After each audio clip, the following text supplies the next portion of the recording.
Hello అండి. అందరికీ నమస్తే. ఈ వీడియో మీకు నచ్చినట్లయితే లైక్ చేయండి, షేర్ చేయండి. అలాగే ఛానల్‌ని సబ్స్క్రైబ్ చేసుకోండి.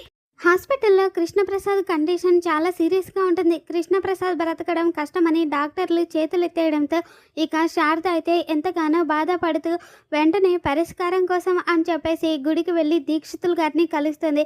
ఇక దీక్షితులు గారైతే ఊరికి ఉత్తరాన కొండాలమ్మ తల్లి దేవాలయం ఉంది. ఆ గుడికి వెళ్ళి నువ్వు పూజ చేస్తే ఖచ్చితంగా నీ పసుపు కుంకాలు నిలబడతాయి అని చెప్పేసి దీక్షితులు గారు చెప్పగానే ఇక శారద అయితే కృష్ణప్రసాద్ బ్రతకాలి అని చెప్పేసి పూజ చేస్తూ ఉంటుంది.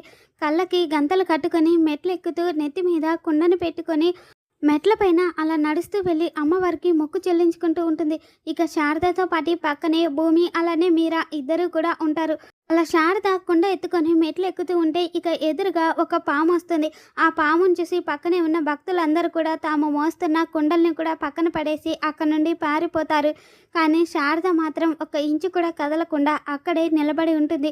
అప్పుడు భూమి ఎంతో ధైర్యంగా ఆ పాముకి ఎదురుగా వెళ్ళి మోకాళ్ళ మీద కూర్చుంటుంది. అలా మోకాళ్ళ మీద కూర్చున్న భూమిని చూసి ఇక ఆ పాము అయితే అలా భూమి మీదకి ఎక్కేయడంతో ఇక మీరా అయితే టెన్షన్ పడిపోతూ ఉంటుంది. భూమి మీదకి ఎక్కిన పాము అలా భూమి చెయ్యి పక్కకు చాపగానే ఇక ఆ పాము అయితే భూమి చేతి మీద నుంచి అలా పక్కకు దిగి వెళ్ళిపోతుంది.